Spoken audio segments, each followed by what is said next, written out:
aujourd'hui une petite présentation rapide avec des mots compréhensibles du décret numéro 2021-1833 du 24 décembre 2021 qui concerne tous les travaux d'élagage et d'abattage réalisés sur le domaine public ou privé.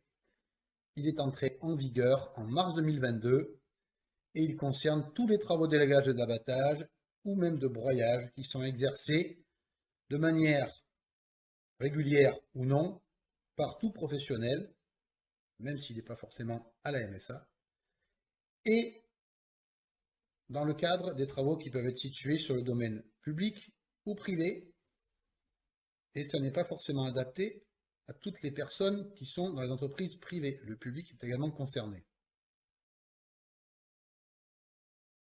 Ici, on nous explique en quelques mots qui constitue les analyses et qui est considéré comme entreprise intervenante, en l'occurrence tous les chefs d'entreprise, mais également tous les travailleurs qui sont affectés par cette entreprise sur un chantier ou un sous-traitant.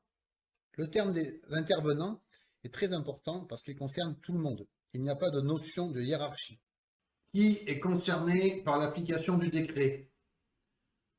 Toutes les entreprises, du simple indépendant qui travaille seul à la plus grosse société, mais également toutes les communes qui embauchent des personnes qui effectuent des travaux d'élagage, ou toute administration qui effectue également des travaux d'élagage. Sur quel type de chantier le décret est applicable? Chez les particuliers et sur toutes les zones dites communales ou publiques. Une exception est faite pour les zones dites forestières, pour les travaux forestiers. Ici, on va parler de l'organisation générale d'un chantier. Vous allez avoir besoin d'évaluer les risques du chantier sur tous vos chantiers, tous les jours, de manière à adapter ce risque quotidiennement aux opérations auxquelles tous vos collègues de travail sont confrontés. Et pour ça, il y a un cadre qui régit la création d'une fiche d'intervention qui est constituée de 7 points, et ces 7 points sont bien évidemment à agrémenter de manière logique et professionnelle, et surtout pas avec un esprit minimaliste. Sur ce paragraphe, nous allons rentrer dans une explication courte, puisque c'est l'objet de la vidéo, mais où tout le décret prend son sens. L'évaluation des risques des chantiers, qui est bien évidemment à la charge des chefs d'entreprise ou de son représentant, et l'évaluation des risques du chantier peut être quelque chose qui peut être assez poussé en fonction des travaux.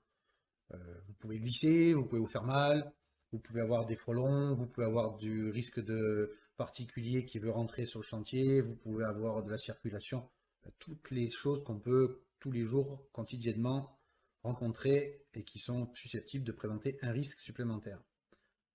L'arbre aussi également, ou les arbres dans lesquels vous travaillez. Suite à ça, ils ont donc proposé une organisation des travaux qui est réglementaire et qui est nommée par une fiche d'intervention qui est établie juste avant les travaux. Et nous vous conseillons fortement de la faire le jour même des travaux, voire même en concertation avec tous les intervenants présents sur le chantier pour limiter bien évidemment les problèmes, puisque c'est l'objectif. Et cette fiche d'intervention, elle va comprendre l'indication de l'emplacement du chantier, les travaux réalisés, les équipements de travail utilisés, donc là vous précisez, hein, les EPI, les tronçonneuses, les broyeurs, les machines, etc. Date et début de fin de chantier, c'est-à-dire que c'est à vous de préciser au démarrage du chantier à quel moment vous allez le terminer. Si jamais il n'est pas terminé, vous refaites une fiche.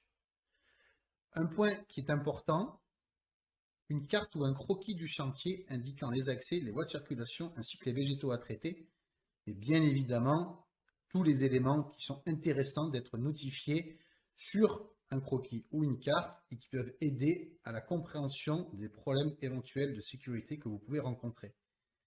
Et là, je vous engage à être prudent sur la réalisation de ce croquis, puisqu'il faut bien évidemment qu'il soit lisible. Les risques spécifiques au chantier, ça c'est l'alinéa numéro 3, et au contexte, à vous d'analyser tous les risques que vous rencontrez sur votre chantier, de les notifier et de mettre en face les mesures de sécurité spécifiques et appropriées pour, bien évidemment, limiter les éventuels accidents. Les procédures à suivre en cas d'accident, donc en gros, on vous demande d'organiser les secours en prévision d'un éventuel problème, et cela comprend pas mal d'éléments, notamment la capacité à pouvoir téléphoner au secours dans des bonnes conditions et à gérer en amont l'organisation des secours avec tous vos salariés qui sont SST ou GSA. Dernier point, les consignes sur la conduite à tenir en cas d'intempéries et de phénomènes météorologiques imprévus. C'est-à-dire, vous avez un problème météorologique, qu'est-ce que vous faites, comment vous arrêtez vos travaux. Cette fiche-là, elle doit être datée, signée par chaque chef d'entreprise ou de son représentant. Elle doit être présentée à toutes les personnes qui travaillent sur votre chantier, aussi bien les élagueurs que les hommes de pied, les stagiaires, tout le monde, toute personne, le grutier, le sous-traitant, le poids lourd, ce que vous voulez. Et elle doit être conservée 2 ans. Et cette fiche, elle doit être disponible en permanence sur le chantier. Compétences des travailleurs et suivi de l'exécution des travaux.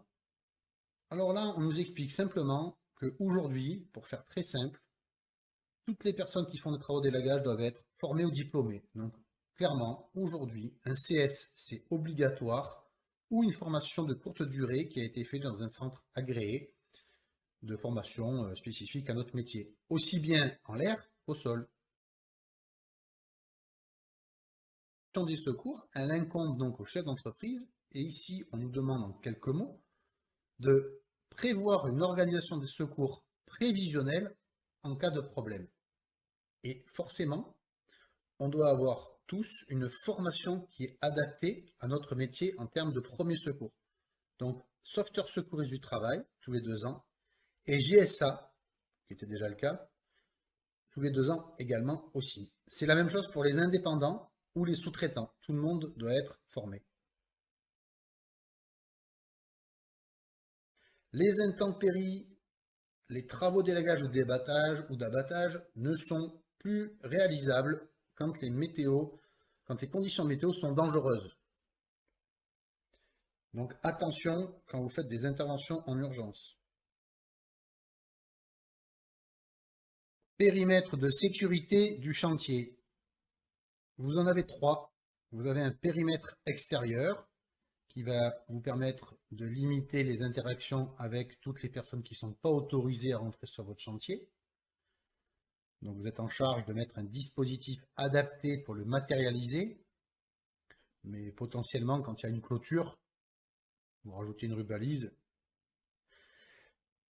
Le périmètre intérieur, soit la zone de chute, qui doit être également matérialisée par des éléments adaptés, en l'occurrence potentiellement des plots de chantier ou une rubalise, ou un autre élément qui vous semble intéressant.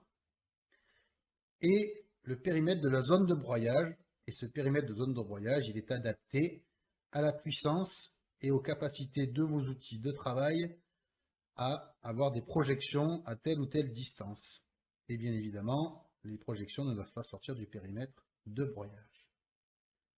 Dernier élément intéressant, c'est que le chef d'entreprise doit apposer une signalisation spécifique afin de prévenir, je le répète, même chez les particuliers, les risques de pénétration sur votre chantier ou dans vos zones de sécurité. Et donc cette signalisation, elle doit avertir du danger, de la chute d'un arbre ou d'une branche et indiquer que l'accès au chantier est interdit au public. C'est donc un nouveau panneau que vous devez constituer et que vous devez mettre, à mon sens, à au moins 2 endroits ou à tout autre endroit potentiel pouvant permettre d'éviter la pénétration sur votre chantier.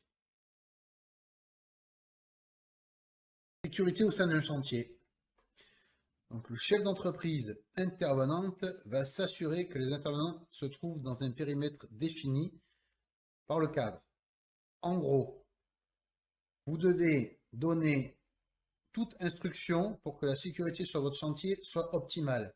Qui fait quoi, quand, comment, où. Alors, en quelques mots, on pourrait s'inquiéter, mais en gros, c'est qui est élagueur, qui l'est pas, qui est au sol, qui n'est pas, qui a le droit de rentrer dans la zone de chute, pourquoi et comment. Les screenshots de notre petite vidéo. Le décret est bien rentré en vigueur en mars 2022.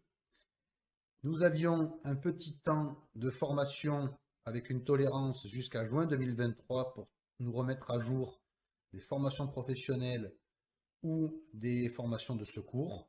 Aujourd'hui, ce temps est révolu. Il est impératif de vous y conformer.